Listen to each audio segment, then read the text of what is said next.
Hey, it's Two-Siders. Today we are doing a random dinosaur park challenge with 10 random dinosaurs, and also the starting park is going to be random. Let's use the Google whatever generator to pick from 110 dinosaurs. I made a mistake where the last dinosaur I just couldn't pick, so forgive me, but it doesn't really matter. Let's see, the first one, number 37, is going to be the Dracorex. It's going to be hard to unlock that one with a population maximum of 25 to unlock that. The next dinosaur is going to be number 32, Dimetrodon, one of my favorites. Number 4, I made a mistake, it's actually Albertosaurus, not Allosaurus. We also have the Dimetrodon, the Therizinosaurus, which I'm really happy about, I never had that one yet.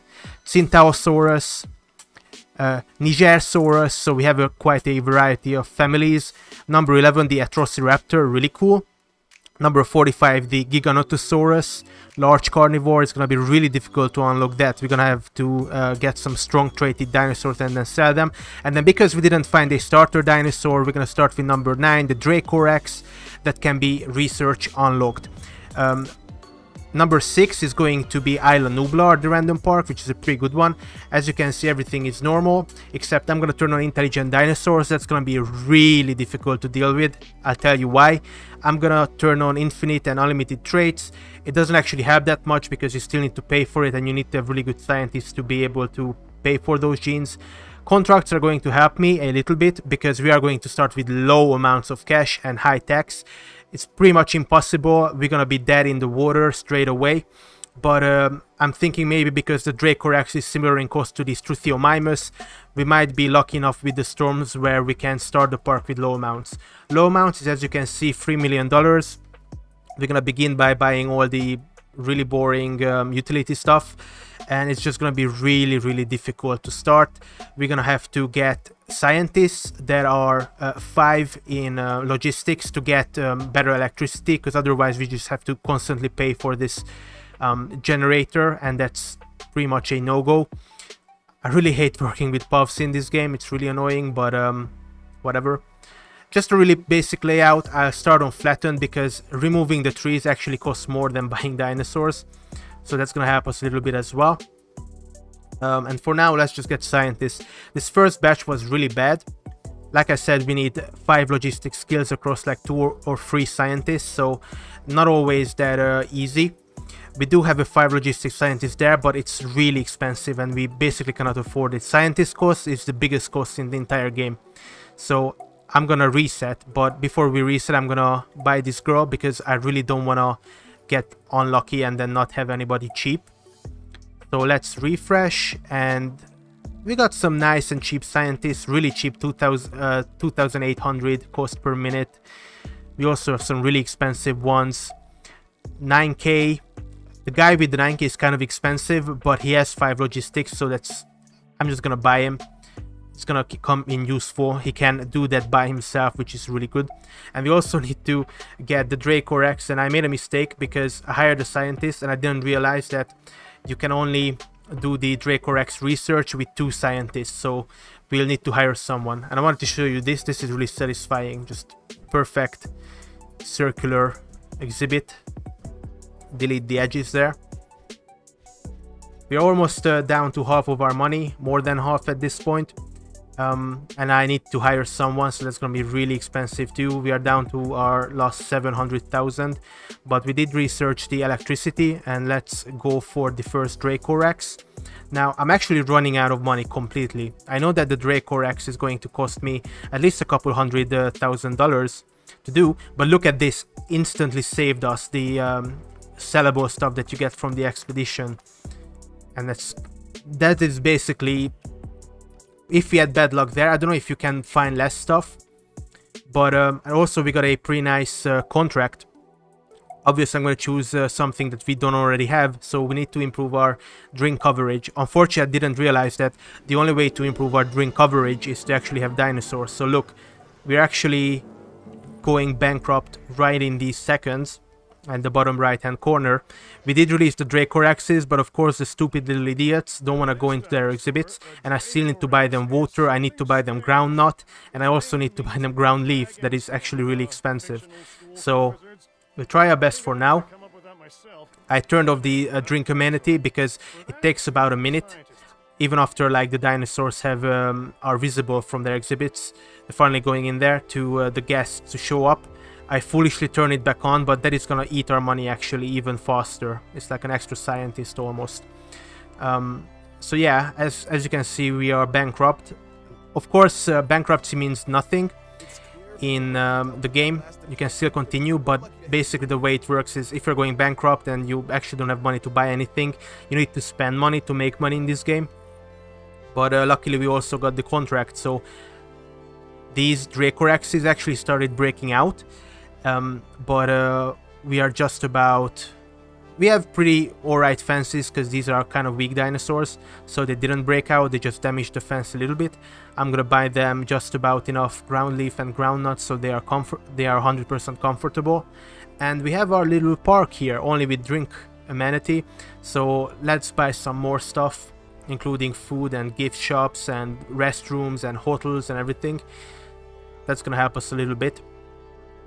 It looks really awful and I bought the wrong one. I decided to use the Jurassic Park style instead of the Jurassic World style when I can. Of course there are no gift shops, and look, it looks really nice. It's nothing particularly spectacular, but it's nice. I didn't want to over design it either because we're gonna buy medium and large amenities anyways to replace those, but we already have a response facility, and the Dracorex place just looks really flat and boring and nothing, so this is what I did. Looks pretty cool, to be honest. I mean, compared to my skills, it's pretty alright. We have a little river with sand. We have a bunch of like cool like pachycephalosaurid mountains, I guess, little rock heads.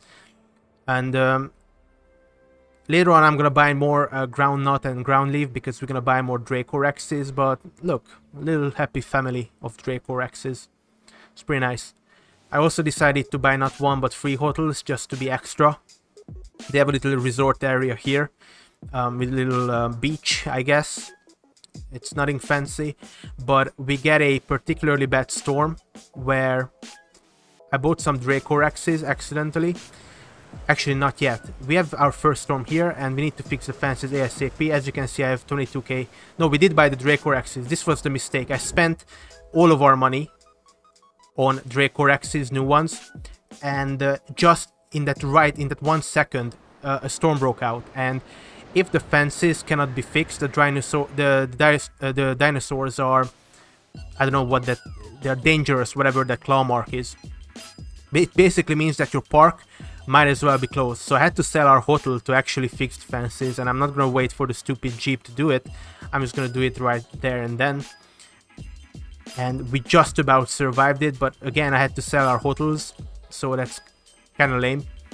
The storm hit just at the wrong time. Just as I was buying our Dracorexes, I didn't check my money either, so that's on me. Of course, in a storm like this, we are just going to lose money. I'm not gonna repair that fence or the restroom just yet. We are going to wait the storm out. Maybe other stuff is going to get broke as well, but it's fine as long as we are surviving. We're gonna go down to like, I don't know, like 152k money. But look, we have new Dracorexes and we already have some money. And this is gonna boost our income by quite a lot. I mean, we had 3 Dracorexes and now we have like 9 or 10. I need to add more ground nut and ground leaf for them, but that's gonna be just about fine. I can just about reach that in this small Dracorex exhibit without having to open that extra area. Of course, these Dracorexes took their sweetest time to go in there too. Luckily, I could afford a paleomedical facility. What happens in a storm is really interesting, but it's not a hail. It's not a snow hail, but they do get concussions, so I need to transfer them. And look how much money we are making. We're already making like, it's gonna take a minute to update, but like almost 20k on each of our shops, which is pretty cool. And this is how the exhibit looks like right now.